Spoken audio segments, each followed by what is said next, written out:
In Chapter 6, we'll be looking at mechanisms, and it is very important for you to learn how mechanisms work. It will allow you to rely on memorization of reactions a lot less as the semester progresses, and also in Chem 326 if you are continuing on to Organic 2. So it is very important for you to get the gist of how mechanisms work and get a good understanding of what is going on here. What we mean by mechanism is the arrow pushing, so you can see how electrons are moving. These usually involve polar reactions. Polar reactions involve ions as reactants, intermediates, and/or products. The negative charges are attracted to positive charges, so it's the opposite attract principle. Electron-rich species are attracted to electron-deficient species. So if it doesn't have electron density, it wants to go where there is electron density. If we look at methylene chloride, there's one carbon, the chlorine, and then the 3 H's here. We can draw the partial positive and the dipole moment, and this is a polar molecule. So this carbon is electrophilic. And we can see the electron mapping here. So this is where the blue means that it is electron deficient, and the red is where it is electron rich. Methyllithium has a carbon, but lithium is the one that's attached to it, and that's a positive ion, and the carbon then is partially negative. So we can see if we flopped the electron density around here. So this is the positive part of the molecule, and carbon is now rich. So this carbon is nucleophilic. So carbon can wear two hats. It can be negative or it can be positive. A nucleophile is an electron-rich species that can donate a pair of electrons.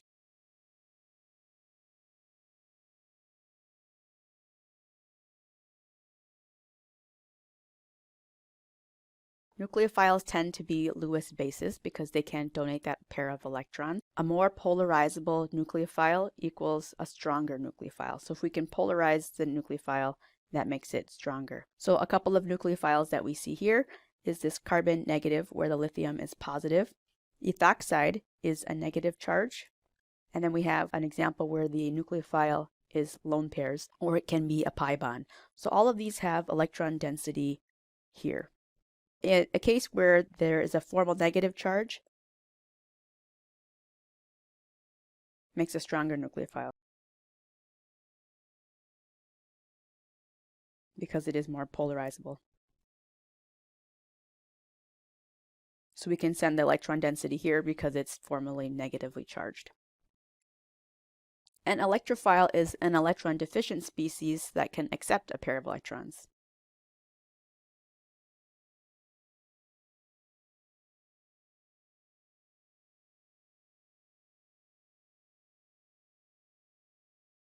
So these are usually Lewis acids. Carbocations and partially positive atoms tend to be electrophilic. So this one here is just a partial positive. Here we have the formal positive. So that's a better electrophile. And you can see that there, this is an empty p orbital, so it's ready to react. This would be like your empty stomach and you wanting to eat something versus you just ate something, but you could eat something again. So this is the formal positive charge. It's ready to get filled. So here you want to label all of the nucleophilic and electrophilic sites on the following molecule. So nucleophilic sites come from inductive effects. So you have a positive ion here, or a positive association, which makes the carbon partially negative. You have a lone pair or a pi bond. So anytime we see those, that's going to be a site that is a nucleophile. So this includes the lone pair here, a nucleophilic site from the lone pairs. Here's another lone pair. Can be a nucleophilic site. This is another one.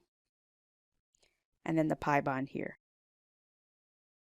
Electrophiles form from inductive sites or an empty p orbital. We don't really have empty p orbitals here, but this is partially positive because this is partially negative. I missed one nucleophilic site, which is this one right here, because there's the formal negative charge.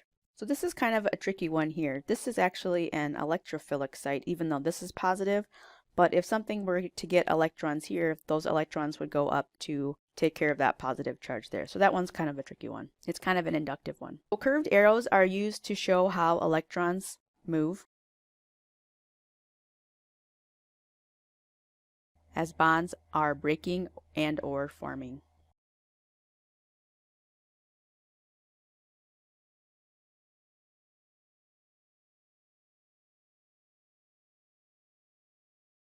We used them already in acid-base reactions. Remember, we went fishing with our fish hook to grab a proton, and those electrons moved here. So these electrons went to grab this hydrogen that formed a new bond, and those electrons went on to the A. So now we have BH and then A minus. And there's 4 ways that we can move electrons in polar reactions. The first is a nucleophilic attack. This is in no particular order. The second is a loss of leaving group.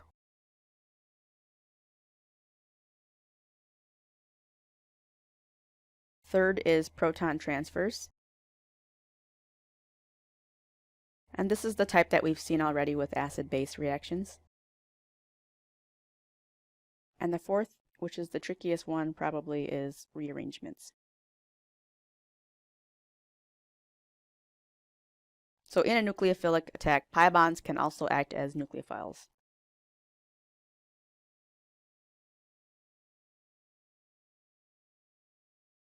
Pi bond from this benzene ring can attack sulfur. So sulfur, if we draw dipoles, it has 3 partially negative oxygens here. That makes this very electrophilic. So this is my nucleophile. This is my electrophile. So we're going to get a nucleophilic attack on the electrophile. And then one of these electrons will go on to the oxygen. So I formed a new bond with sulfur. And when I did that, I took electrons out of this bond. So one of these carbons will become positive because I took electrons out. So my other 2 oxygens stay the same, and the oxygen that electrons went up onto becomes negative. So it's got 3 lone pairs of oxygens now. So that is a nucleophilic attack. So here this pi bond is going to act as our nucleophile, and this is kind of our electrophile. And that is partially positive, this is partially negative. So this will grab the hydrogen and attack there. Well, that goes on to there. This one could be a nucleophilic attack, or it could be a proton transfer, but this is just to demonstrate that pi bonds can attack here.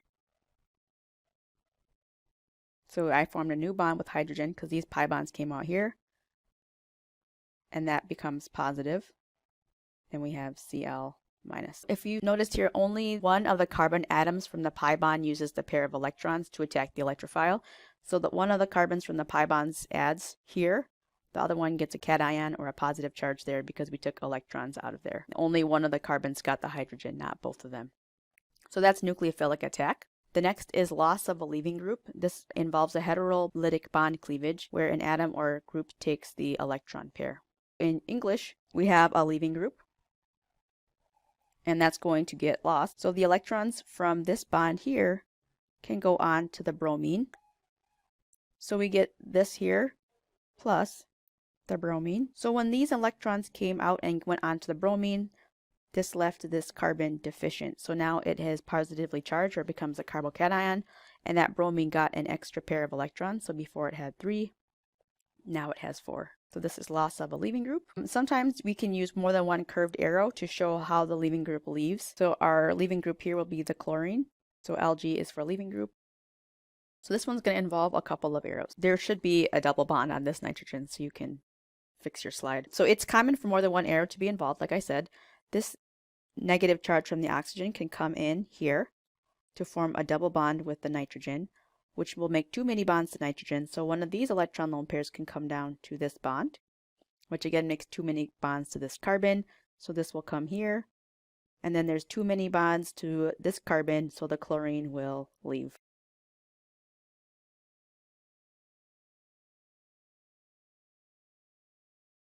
So you can see all of the new bonds that are formed here. We'll just follow the arrows, and then we get plus Cl minus. A proton transfer, which is from chapter 3, is just usually 2 arrows where a proton gets moved around. So in this case, we have the oxygen lone pair can grab the hydrogen. These go on to here. And then we get this oxonium. Deprotonation is just the reverse of the arrow. So this water can grab the hydrogen and give the electrons back.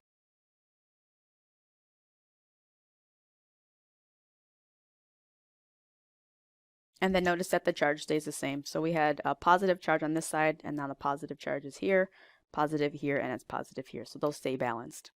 So sometimes multiple arrows can be necessary to show complete electron flow when an electron is exchanged. So I'm going to do a proton transfer here. This OH minus is going to grab this hydrogen. These electrons come down here, which makes too many bonds to carbon, so those electrons get pushed up. So there's only 2 hydrogens here now, and I formed a double bond here. This now has that many, and then we have HOH over here, or water. You could also think of the hydrogen going here, and the electrons going on to this carbon. And you could get that structure, and then this is in resonance with that one.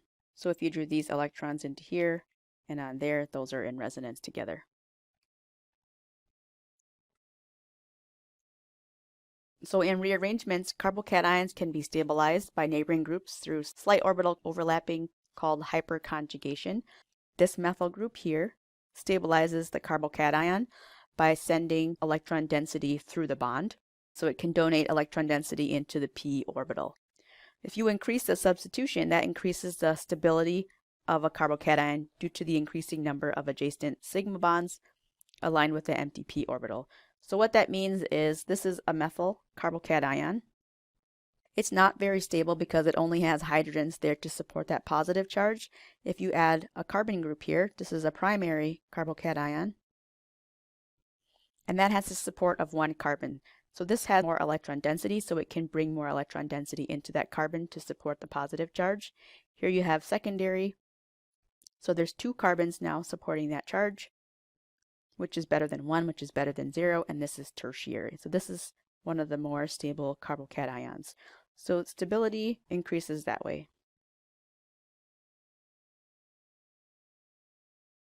So carbon doesn't love to be positive, but if it has to be, it would rather have its friends here supporting and sending its electron density in to support that positive charge. So there's 2 types of carbocation rearrangements that are common. There's a 1,2 hydride shift. So what happens there is this hydrogen shifts over to this carbon. So this whole group moves over. That is a secondary carbocation. And again, the carbocation is a carbon that's bonded to 2 other carbons. So that one's relatively stable. But if we shift the hydride over to here, it moves here. And when I move that electron pair over, that positive charge now goes onto this carbon. And this is a tertiary carbocation, which is more stable than the secondary. You can also have a methide shift, methide or alkyl. So this whole group, again, we had the same secondary carbocation, but now there's a methyl group here. That whole methyl group can go onto this carbon. So I've now moved that to here. When we move this methyl group here, the positive charge went from being on this carbon to over here because I took that electron density out of there. So we have, again, a tertiary carbocation. That's more stable. So shifts can only occur from an adjacent carbon, so we can't move from carbons far away.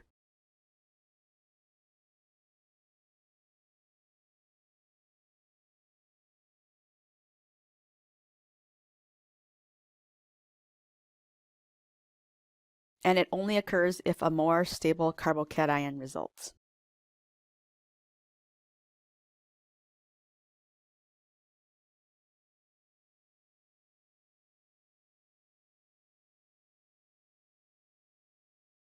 So if we formed a tertiary carbocation, it would not shift backwards to make a secondary because that's less stable.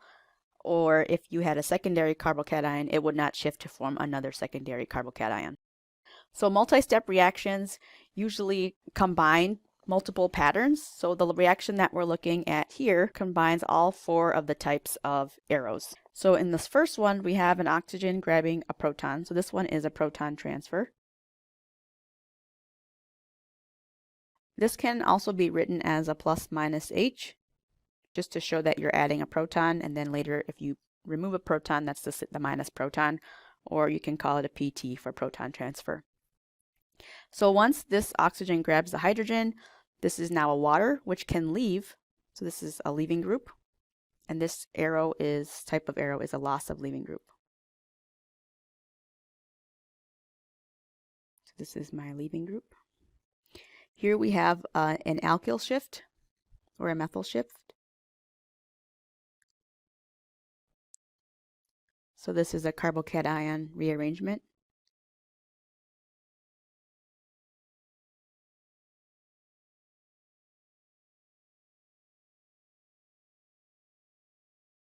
So that moved over here. We had a secondary carbocation, and now there's a tertiary.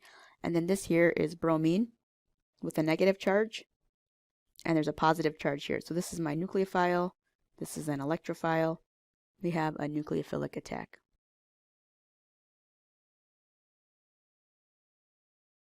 In some reactions, we have arrows that will happen at the same time. So here we have a nucleophile and an electrophile, and that's due to the partial positive, partial negative. So we have a nucleophilic attack followed by loss of leaving group.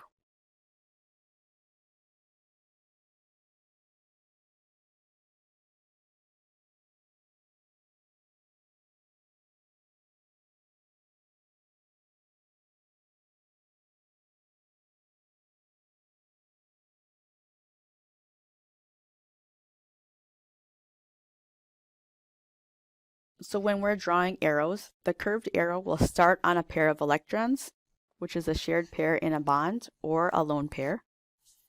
So you can see on a lone pair, these electrons are going to form a bond here, and that one is breaking the bond, so that's leaving. So this is the new bond that is formed. And then we have plus Cl minus.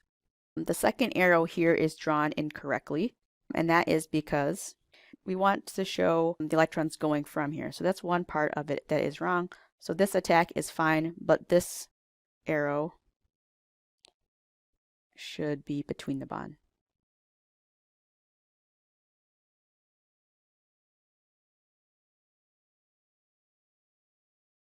So it should come from here, not there. The head of the curved arrow shows either forming a bond or formation of a lone pair. So here is forming a bond, and then that's forming the lone pair. So we had the same product as before.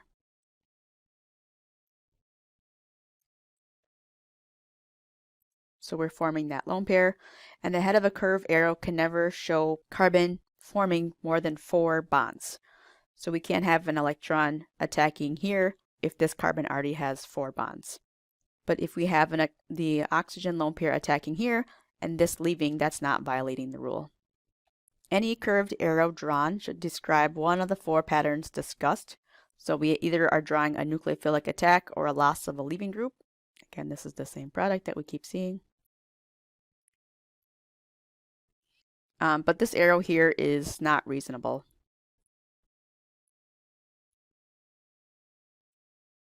It violates the octet rule.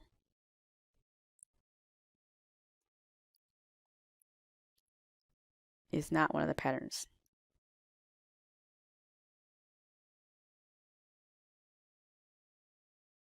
That's an sp3 carbon with no leaving groups. So you would be forming too many bonds to that carbon. This is an sp3 carbon with no leaving group. This is not an electrophile.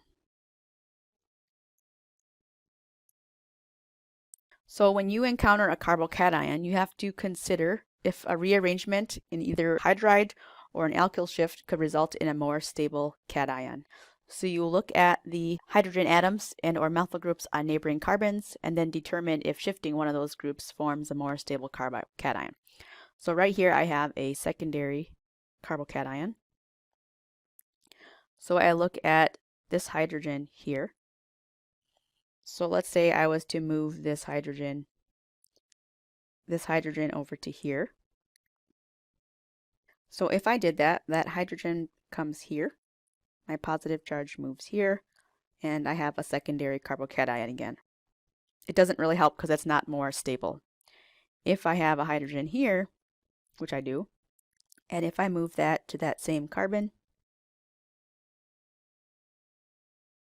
the hydrogen moves here, my carbocation is here. This is a tertiary carbocation, which is more stable.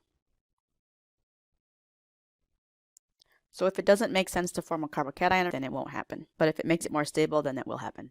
Tertiary carbocations will typically not rearrange unless there's a resonance stabilized cation that is formed.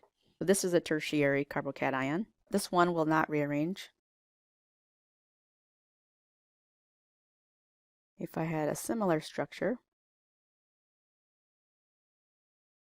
carbocation is here, and I have a hydrogen here, this is tertiary. If this goes here onto that carbon, this hydrogen goes here, and now it looks like I have another tertiary carbocation, but this one is actually stabilized by resonance.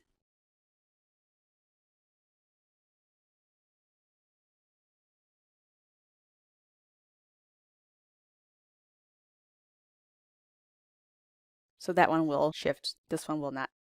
So you can practice drawing arrows here, or you can watch me do it. The first thing that can happen is when you're given a whole mechanism and you just have to draw the arrows, you kind of want to look at what's going on next to see what's different here, and have an OH here.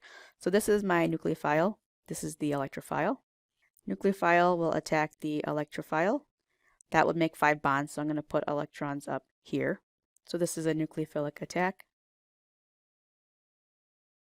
So this is the new bond that formed here. So I'm just drawing this so you can see where it went. And then we have 2 electrons that came from there and this minus charge. In the next arrow, if we look, we have 2 lone pairs. There's a double bond that reformed, and then we have this here. In this case, this part is the leaving group. So these arrows or electrons will come down to reform the double bond. This will go on to here. So we get lone pair on that electron. This bond was formed, and we have that. So this arrow was the loss of leaving group. And we said that sometimes it can take multiple arrows to get the leaving group to leave. And in the last one here, what we see is the O minus here has grabbed a proton from the OH. So this one is a proton transfer, or a plus minus H, or a PT. So we have this lone pair will grab this hydrogen, and those will go on to the oxygen. Then we have the lone pair, this minus charge, and this H that is new here. And that's the proton transfer. We'll see this in chapter 7, 8, and etc.